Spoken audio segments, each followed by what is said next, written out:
Today, we're going to talk about organizing your digital life, and Kat Nostrin and Melissa Lim will be presenting. It's a new series that we wanted to start this year to just share different things each month with you all. Kat and Melissa. Thanks, Deborah. Hi, everybody. I'm Melissa Lim, and Kat, you can say your own. I can say hi. Hi, everyone. I'm Kat Nestrand. And we're technology integration specialists in the Learning Technologies department of Otis. And today we're doing this session on organizing your digital life. And these are by no means any groundbreaking new tips that you have probably not heard before, but maybe right now is a good time to remind you to do some of these things and then start some practices that become more regular for you. So we'll go ahead and get started. Kat and I argue about because we have our own favorite tools that we like to use as a tab manager. So in Chrome, you can open, in any browser, you can open multiple tabs of whatever sites you want to go to. And in Chrome, because you can install extensions, there are multiple different kinds of tab manager extensions you can install.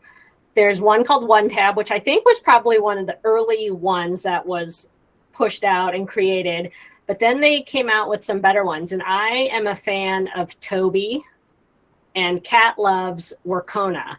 And some examples of things you can do in all of these kinds of tools is I can take all the tabs and save them to a session.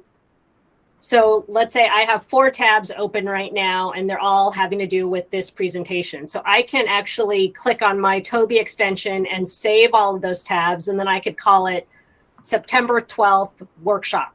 And then it saves all the tabs into that session.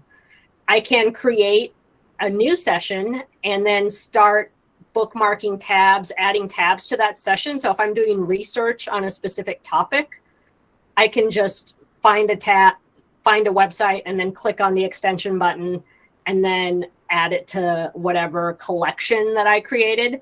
So those are some things that you can do. You can also, if I had already saved the session, I can then open up the session and restore all those tabs. So I don't have to have all 10 tabs open all the time. I can just save those tabs as a collection and then open that collection later. And then what's special about Workona that you want to plug, Kat? It's like a smackdown, right? Like, I like Workona because I'm a pretty visual person, and it works for me as far as a layout. So I started using it years ago, even before I became a member of PPS. So like Melissa said, I can have workspaces where I have all the resources. You can have resources in multiple workspaces. Portland Public, I pay for my account because I like it, but you can get at least 5 workspaces free using Workona. And we have a user agreement with Workona so that students can use Workona as well. It allows you to switch between workspaces really quickly, and by not having so many tabs open, your computer isn't as slowed down as it could be with all those tabs open. And I used to have a ton of tabs, or I'd lose my place, but this is one way, talking about organization, that you can name the different projects you have on. If I'm developing PD for something in particular, I have a workspace for that. If I am working with a cross-departmental team, I have a workspace for that. So there's lots of ways to organize your work in a tab manager, not just throwing tabs together in lists. You can organize yourself by things like that as well. And I did say all that with Toby. Toby does do all those same things, Kat. No. It's still like the layout of work. So it tends to come down to that, like what, and you can share workspaces on all of these. Like I could send a link and you can share them. So sometimes it's just, you just try out a couple and see which ones you like. And I do believe for free, I'm not positive that you can only get 5 workspaces, but that doesn't mean 5 tabs. It means workspaces. So like you could have hundreds of tabs in one workspace in Workona. I don't know about Toby or OneTab. Toby and OneTab, unlimited, I think. They don't have workspaces though, so it's a little different. But like Kat said, it's really it's a personal preference, so you need to check them out. And so here in Chrome, if you click on the star, that means you're adding this site to your bookmarks bar. And so here it says it's going into the bookmarks bar folder, but you can create other folders that are then at the top here in your toolbar. And so I could create a folder that's called presentations or whatever, and then it would put it in whichever folder I wanted to put it in. I put this for certain things, but then I also use Toby, the tab manager, as a way to bookmark websites as well, because you can still get to them from anywhere. And then the other option that you have is using a social bookmarking tool. So there are some tools that are known as social bookmarking tools where they're just web-based and you have to install an extension to your Chrome browser. And then it allows you to access those social bookmarks from any device anytime you're on the internet. So those are 3 ways that you can save bookmarks. Here's the Toby extension. It's a little pink letter T here that I have all these different collections of what I've called, different things. And so if I go to the digital toolkit collection, it shows all the different web pages that I've saved to that collection. And so then up here, I can save a session to this collection. I can open all the tabs in this collection, but I probably wouldn't do that because there's over 20 tabs in this collection. I can close all, open these. I can add a note to them. I can change the name of what this collection is called. I can share. So like Kat was saying, if I was doing a workshop and I curated a bunch of websites on plants, then I could share this whole collection of plant websites that I curated. I can add specific tags. I can export them. I can star them.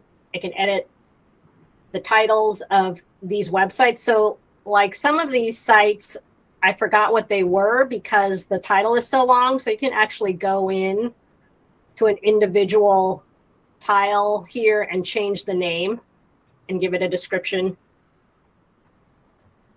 So that's what it looks like. So Workona also has a an extension where if I'm on a page, I can go to the extension and assign it to a workspace. Like I have what I've created as my daily desk. So it's stuff that I go to all the time. So if I click on my daily desk, it closes the other tabs and it opens all the ones that I'm working on on the daily, like it's my email or it's my notes page for our meetings or things like that. And I can have tabs over on this side, but I can also have shared resources on the right side, and I can name them whatever I want. Like this is all my coaching docs or all my team specific resources that I go back to a lot, or Portland Public ones. So this is my daily desktop, but I can also switch to projects that I have. If I'm developing something on how to use an app or a resource or PD training, I can have them named. So if I go to strategies, it's all my links from that. And like Melissa said, I can share this. I can open a new doc from here. On the left, I have other resources that can be connected to it. So they all operate similarly, but the layout is just something I like the Workona space better. Workona, I say Workona. And you can develop notes and tasks as well within it. Is Toby an extension that will not be available if you get a new computer or have your computer re-imaged? No, your extensions always carry over to your whatever your Google account is. So if you install it in your PPS account, if you install it in your personal Google account, it will always carry over.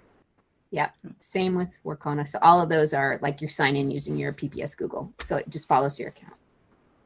Is just a plug for our learning technologies team. And so this link on the left-hand side, pps.net/learningtech, is the link to the website within the Otis web pages. And so there are there's lots more information about the digital toolkit. And if you want to request an app or an extension and how to do that, it has links to the database of all the apps and extensions that are already vetted and approved. So that's what that website is. And then this is pps.net/LTOtis. And that's a newer website that shows a menu of services that our team offers, including coaching, so instructional technology integration coaching. And it also has some information about our leadership team. And then we're also going to start spotlighting teachers that are doing great work in their classrooms. So just a couple of links to check out from our team.